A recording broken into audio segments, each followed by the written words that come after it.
Hello, this is DrGAKMAN here. This is going to be kind of tedious. I'm selling some items on eBay, old childhood memories, Masters of the Universe. This is a pretty big collection. Not the whole collection or anything crazy like that. It's pretty much most of the main basic stuff though. As you can see, I have the Hordax layer over here in this corner. And this corner is Snake Mountain, and this corner is Castle Grayskull. I do not have Eternia. Sorry, I don't. But I don't. I just want you to pay attention. This is going to be a big video, and this is going to be a kind of like a big undertaking for me to do. YouTube says that they allow videos now for me that are over 15 minutes long, and this is probably going to be over 15 minutes long. I may have to make another video too, because I'm going through some of my older stuff. Like, I think I have some He-Man coloring books and other paraphernalia, but for right now I'm just focusing in this video on the stuff that's on this blue comforter blanket here. So if you see like a Nintendo back there and all this other crazy stuff, don't pay attention to that, because that's not what I'm selling. I'm only selling the He-Man stuff right here on this blue comforter. Now that we got that out of the way, this is used, very used. None of this stuff is new. None of this stuff has boxes, but they are all the original ones, meaning they're not reissues. I didn't buy these, in the last 10 years. These were bought for me, and I bought some when I was a little kid, starting back in 1983 and probably ending in probably about 1989, some of these. There's new and old mixed in, there's good guys, bad guys mixed in. I've tried to separate Skeletor's men from the He-Man side, and then I've got the Hordak people over here. So, but we'll go through each one of these individually. I may have to move stuff out of the way as I go. I do have some random weapons, either weapons that I think I bought a weapons pack and whatnot, and I either don't know which characters they go with, or they just randomly there. Some of the stuff is broken, I'm very sorry to say. Some of the stuff I marked on. I don't know if I can give you a quick example. Evil Lynn, I can tell you right now. I tried to write on her back, Gary. When I was a little kid, that's what people called me, Gary, but it's not my name. I wrote that on some of the stuff. Later on in history of me owning this, I blacked it out. So you'll notice this big black mark right here. I tried to black it out on some of them. Most of the time it was on their feet that I wrote this stuff. So you'll see I blackened the feet of many of the characters that I wrote my name on. The reason why is when you're a little kid, you want to write your name on stuff, because A, you're stupid and you don't realize how damaging that is, and B, because your mom tells you to, because if you play over at a friend's house and you bring your toys, who's going to prove whose toy belongs to who, and blah blah blah, all that stuff, all that 80s memories. We're going to start with the He-Man stuff. I guess we can start with Castle Grayskull. It has every piece to it. I'm going to tell you this right now. It has every piece to it that I can remember. It is dusty though, and there are some things that are broken. As far as I know, this right here, the weapons rack, it's broken. There was this little thing came off of it. I don't know if you can see it, but I still have the thing. There was a stand for this. This was meant to be like a punching thing. You swung the character and it punched it, and then it would spin around.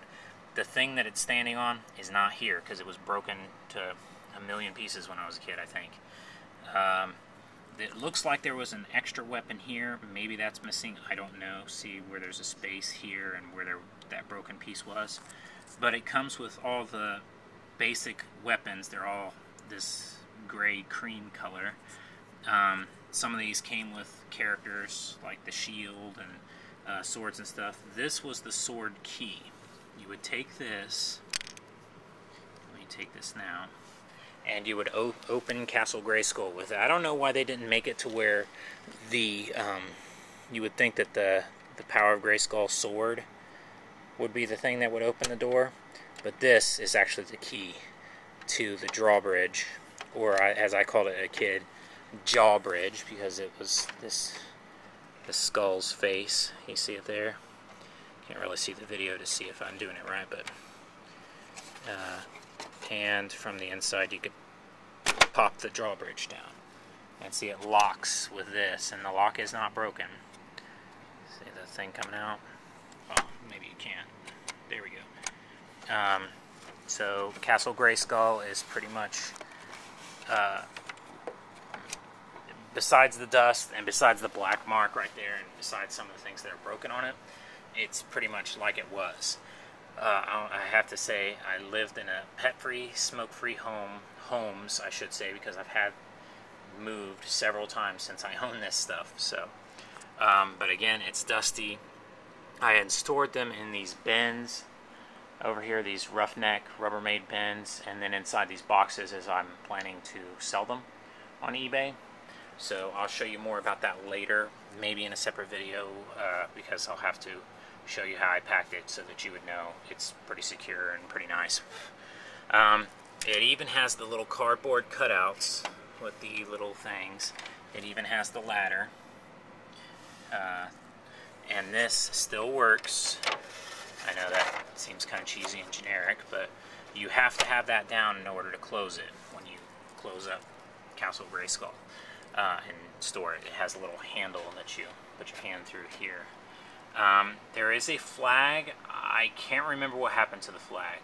This has no sticker residue on it, so it makes me think that there was never a flag. Either mine didn't come with one, or I lost it right away, or I don't know what happened to it as a child, but this is a flagpole. This is like a gunner thing on top of the one part of the castle, and it comes apart, or it comes off of here. The things that hold it there are, I thought that they were broken, but as I look at them, they don't look broken, and it slides in there still pretty easy. Well, as easy as a dusty old toy can. Here's the throne thing. The idea was you have a guy sitting here, and you have another guy standing here, and he's going to attack him, and bam, you turn the throne, and it knocks this out. It's like a trapdoor. Let me show you that again, because I didn't catch the full effect of that. But it's, you turn this, and the trapdoor goes out. And when you fall into this sticker of monsters. Yeah, that's scary, isn't it? Here's another weapons rack back here. That's a cardboard cutout. Here's some kind of 80s type fantasy computer cutout here, and an 80s type robot protecting the throne room, I guess. I don't know. There's a sticker here with some kind of eyeball or sun or star or something. There's also a banner that's hanging down with a dragon holding another like spherical eyeball or something. That's still intact. I'm eventually going to scan some of this stuff. This stuff is easily removable, sorry to say, because I try to hold it up with tape, and, you know, 30-year-old tape doesn't hold up for 30 years. But it still somewhat works and everything. So I don't know why they made this so plain on the other side, but I think there's a window. Yeah, there's a window here that you can look in, and there's this, it looks like it would be a back door, but there's nothing there, and there's windows here, here, and that's where the handle is. That's the back of the place, or back of Castle Grayskull, and here's the front of Castle Grayskull. So there's Castle Grayskull. Now let's go through the good guys. This is gonna take me a second to walk around here. Here are the good guys. Oh, I need to drop this sword off back here. We've got, I had bought, the first He-Man thing that I'd gotten, it was this 6-pack, and I'm sure many He-Man friends will remember this. It was like a 6-pack of He-Man. It had 3 bad guys, 3 good guys. I know that they had one with Ram Man. Unfortunately, I do not have Ram Man in this collection. Mine, however, came with Battle Armor He-Man, Man-at-Arms, and Man-E-Faces. Forgive me if I forget the names of some of these characters, but, you know, and then it also came with 3 bad guys, which were Battle Armor Skeletor, Beast Man, you see him back there, and we'll go over this again, and I'm pretty sure it was Merman. So it was like 3 bad guys, 3 good guys. It was a 6-pack, and they were all lined up together. I do not have the original He-Man or original Skeletor, but one better, I have the coolest Skeletor that I think that they made. They made a bunch of different ones later on. Like they had like Flying Fist and Power Punch He-Man. Well, this one was Dragon Master Skeletor. It has a cool little metal chain and that's wrapped around the dragon's neck, and the dragon is on his back, and it had a sprayer on it. So you put water in his mouth, and he would spray you with some kind of dragon mist or something. And the paint on it is still really nice, and it's a newer Skeletor, so it looks cool. And then there was Power Punch He-Man, which I have right here. And this, I have a bunch of pop caps with it. They're not going to work. I'm just going to tell you this right now. You can find pop caps somewhere. They used to be in cap guns. But you loaded it in his back here. There might actually be one here, but it's not going to work, like I said. And when you turned him, this thing would click out and pop the popper, or pop the pop cap in the inside of his backpack here. And you snap that down, and you can move the snap to the next one if it was a dud or what have you. But yeah, you would just pull his fist back and let him go, and he'd pop it. I was creative, and they had a carrying case, or not a carrying case, but a little thing in his shield. He didn't come with a sword, which is weird. It was just, I guess he fought with his fists, and that was it. But he came with the shield, and in the back there you could hold some pop caps. Well, instead of putting a bunch of pop caps back there, I only put 1 pop cap, and I put another He-Man sword in there. Creative, wasn't I, as a child or whatever. But some of these weapons, I think I might have mentioned this before, may not go with some of these characters. I just put, as far as my knowledge could take me, which weapons went with which character. Some of them may have extras. For the most part, I don't think that there's many missing weapons. If there are, if I remember, I'll tell you, so that you know what you're getting. But here is this. The next character, oh yeah, let's go on to Battle Armor He-Man. Battle Armor was like this. It was basically a He-Man figure, but the chest was replaced with this thing where you hit it and the battle armor would take battle damage. So these didn't work out too well. Sometimes you'd hit it once and it would battle damage twice. There's 1 and there's 2. So sometimes they battled or damaged twice, or they wouldn't even damage at all. They would just hang there and get stuck. But anyway, he's good. He has black feet, unfortunately, too. So does Man-at-Arms. A lot of the older ones are the ones that have the black feet, because those are the ones that I rode on. But he's all intact. Pretty sure that was the only weapon he had. Man-at-Arms and some of the other ones, I thought it was funny. You could squish their heads, but that's beside the point. This one, I believe, has a broken arm. You may be able to spin it, or move it up and down. I'm moving it up and down right now. But just be careful, because I glued it back together when I was a kid. It's got some glue back there, you can see. But that doesn't last forever. So some of these may need repairs, so just keep that in mind.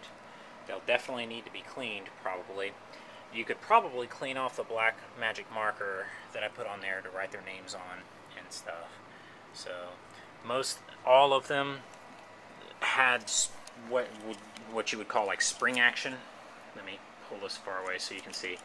See, like when you would punch, it kind of springs. I don't know. All of them, all of the early figures would have that. Some of them didn't. Some of them had other features besides that, or didn't even have a waist where they bended. But anyway, he did. And I'm just showing you that as an example. All of them, the springs still work if they've got a spring waist, that is. I'm just telling you now. This one is many faces, and all of his faces are intact. Let me see here. He's got the monster face, and he's got a robot face. There we go. And then there's his normal face. Mechanic. He had kind of silverish armor. The silverness kind of faded, but it's not too scratched or anything. And then, you know, his neck, when you turned him, he didn't have spring action on his waist, but he did have this, where his neck grew out. So, let me pull that away so you can see better. Oh, and his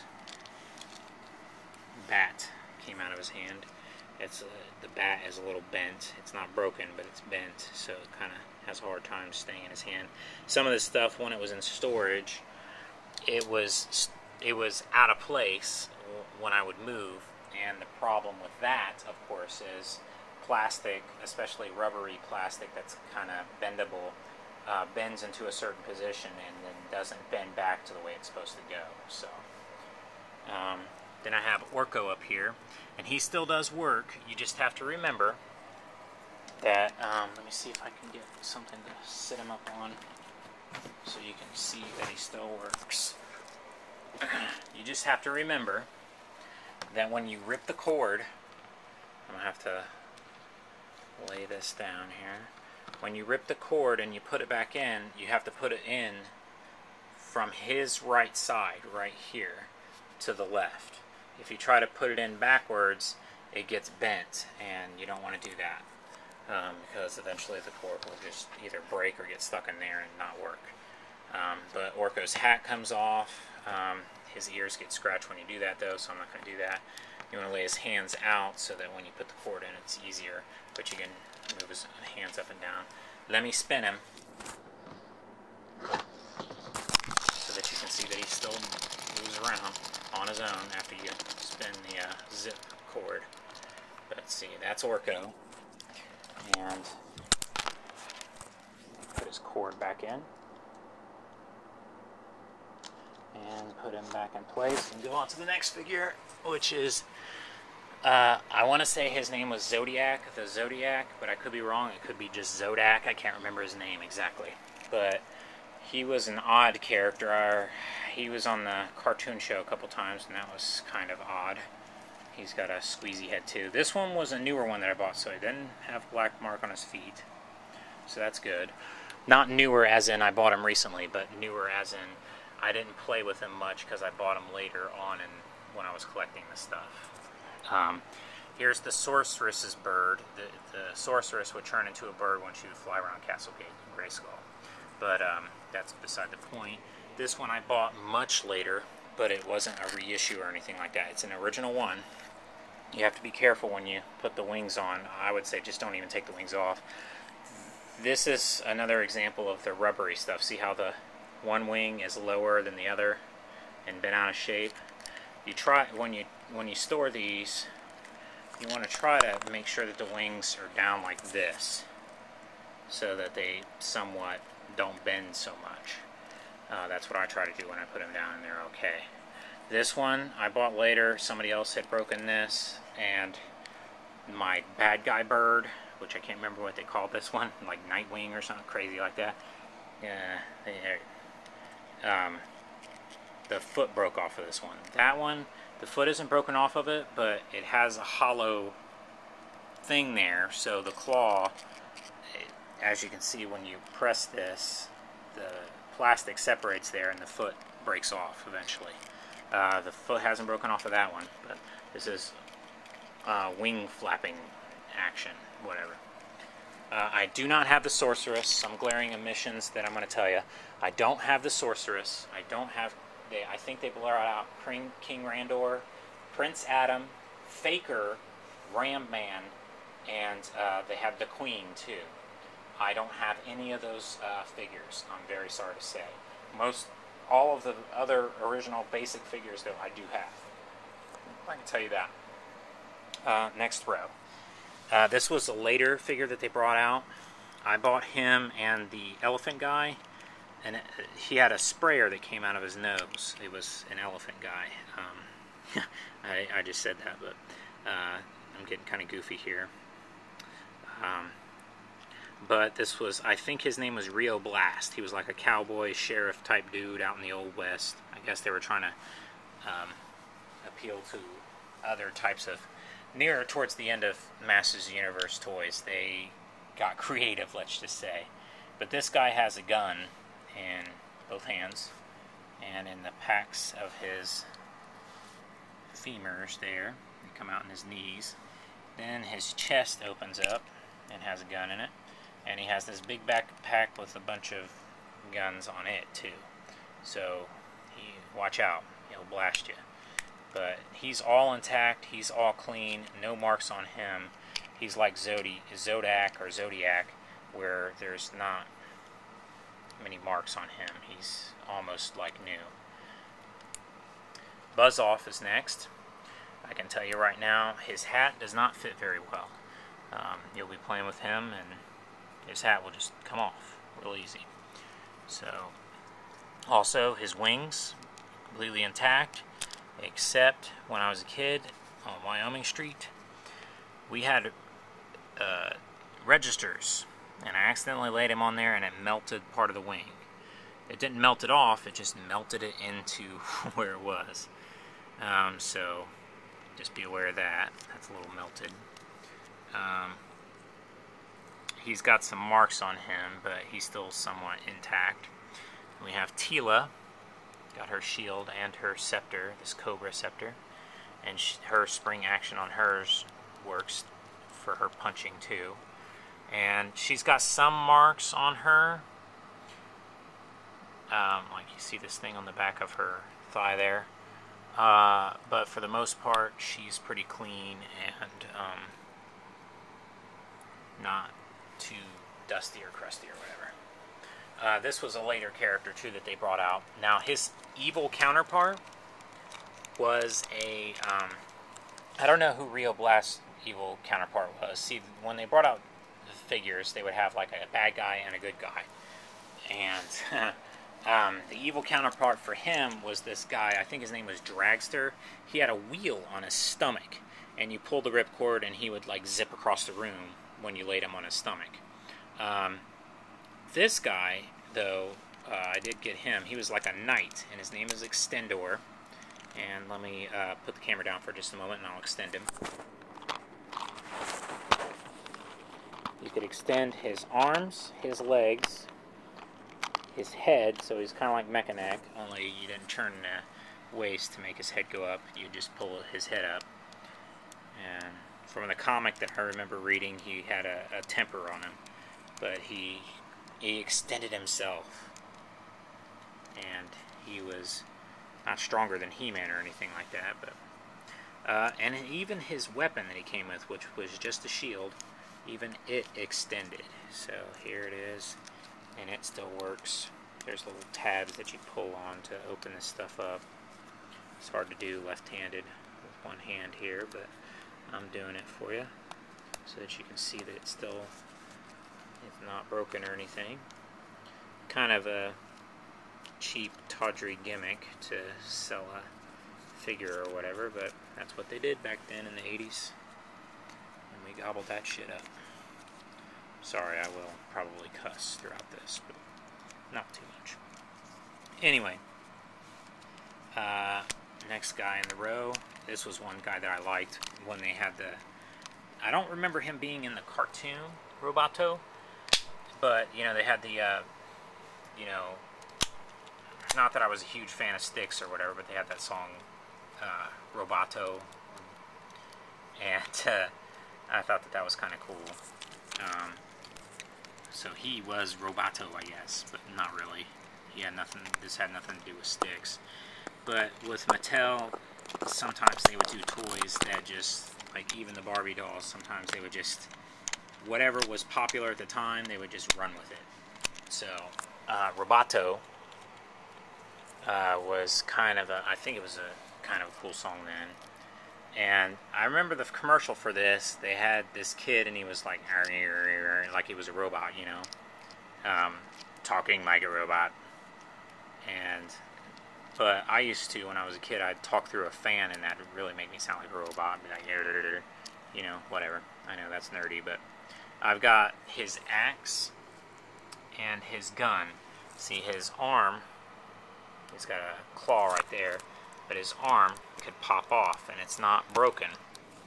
He was kind of like Trapjaw's counterpart. Trapjaw was the bad guy, and he had interchangeable arms, basically.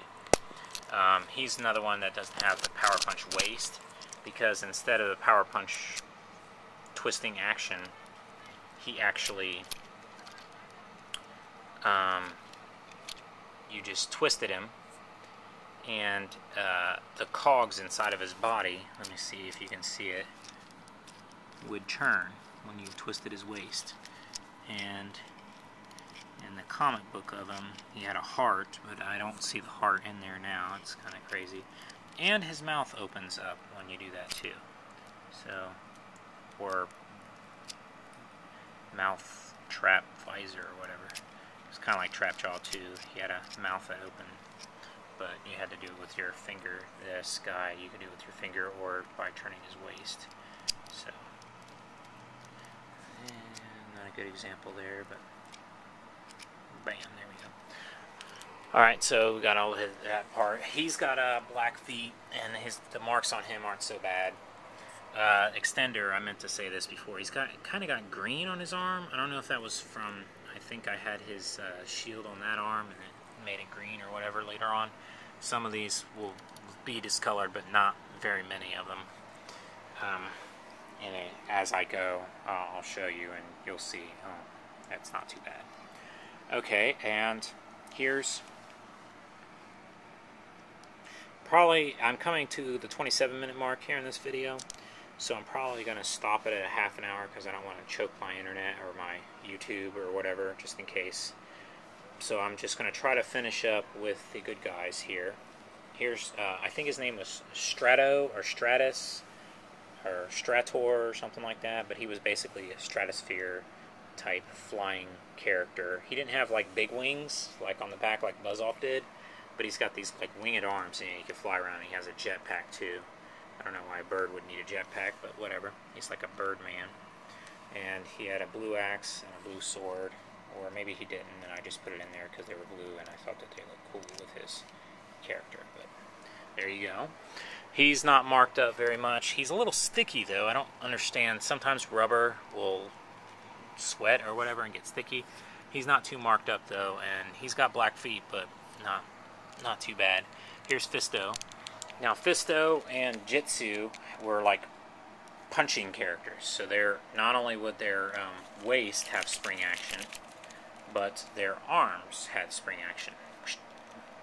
Let me see if you can see that. So you could punch forward, bam, like that, or back. But his fist could come off, and you could interchange his fist with Jitsu's judo chop thing. But see, it's still intact. It's not broken or anything, so you can put that in there. I don't know why you would, but... And he had a purple weapon. I'm just giving him this purple sword. I think he had a longer sword. I think he had this sword. But it didn't stay on his hand very well because there's plastic that had broken on that. So I'm getting to the 29-minute mark, so I better hurry up with these good guys. Here is Moss Man. He smells like moss, even still to this day. Basically, they took Beast Man and put a bunch of, painted him green and put a bunch of moss on him. He was to fight Stinkor, so you know his moss smell would outstink Stinkor or something. There was two of the Rock-On guys. I think they were called Rock-Ons, and they folded up into a rock. They also had a key thing.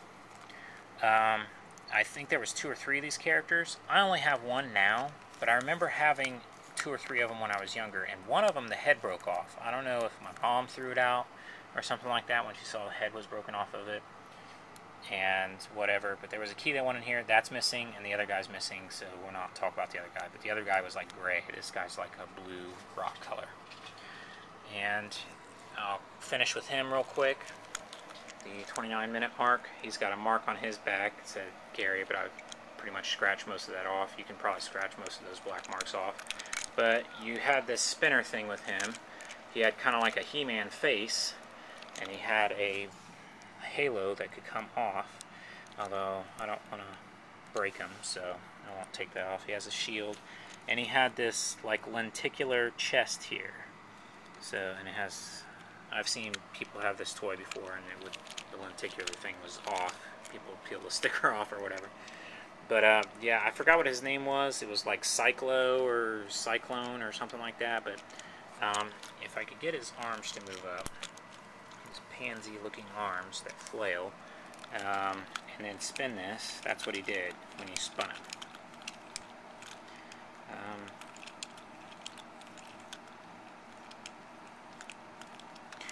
And he's got some marks on him, like I said, some scratches, but he's still pretty much intact. I said I was going to stop at the 30-minute mark, but I'm at the 31-minute mark almost, so I better finish up the good guys here. And then I'm going to move on to the movie characters, and then I'll stop the video. Hopefully YouTube will allow this video, otherwise I'll have to edit it later, and you'll probably be like, why is he still talking when I edited it all together? But anyway, I have Cringer, or Battle Cat. When he took off his battle armor, he became Cringer, even though that's not really Cringer's face from the cartoon. That still looks like a mean, pissed-off cat. But anyway, he was like a lion/tiger type thing that He-Man rode on. And these are all still rideable characters and vehicles, steeds, or whatever you want to call them. I forgot what they called the horses, but I have both the bad guy horse and the good guy horse. And I always made Fisto ride on him, and I always made Jitsu ride on the other, because they had kind of, the bad guy one had silver armor, and this one, or gold armor, and this one has silverish armor. It has the tail still intact. The legs do not move on this, so, and it's kind of hard to get the character in and out of the seats, but there it is. And he has a gun on the back to shoot people. And that gun's on the front to shoot down birds, since horses hate birds so much, I guess. And he has this helmet on, or whatever, but it easily falls off. It's not broken or anything, it's just they didn't make it very well. In fact, I think the bad guy one did not have that armor on it. The stickers on most of these play sets, vehicles, and steeds or whatever, I used my expert, 5, 6, 7-year-old skill to put these stickers on, and they're pretty much still clean and intact and everything. This one I didn't put on too straight, but for the most part, most of the stickers are pretty good on all of these. Moving on to this. I forgot when they brought this out, but you could hold it like a gun, because you pulled it out, or no, wait a minute, you pushed it forward. You can move it up and down. It had like a radar thing on the top. It was meant to attach to this in the front of his head, but the plastic broke right there. I don't know if you can see that. I tried to glue it back together. But that was the topper for this. And inside were these little tiny frisbee discs. I'm going to aim it at the ground here so that you can see. There's a belt that you can fasten a figure in there, and there's my stickering skills again. This sticker is a little frayed, but basically, hopefully this doesn't go too far, but you'll see I can shoot the Snake Mountain from here a good 1 yard. No, they go pretty far. They're like frisbees almost. One of the discs, though, I'm sorry to say, I think I've probably lost a couple throughout time. I don't know how many discs are in here now. I just shot one, and there's probably about 4 in there now, so that's 5 or 6, and then there's this one. My dog got a hold of this. I know I said pet-free, smoke-free home before, but when this was bought, I forgot I had a dog, Bullet, and he had gotten a hold of that and chewed that up. But from that point on, after we had moved from that house on Wyoming Street, which was when I bought when I had gotten most of these, that was not a problem, because Bullet wasn't with us anymore.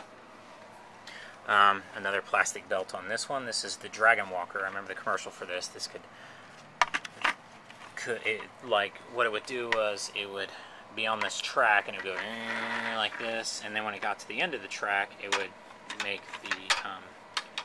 the whole thing move you know, of course I don't have any room to show you, but it kind of had a pivoting thing to it, so when the weight was here, then it would lift up the back track and make it go forward, and then it'd go on the track again. It was a little motorized thing, so it had to have batteries in it.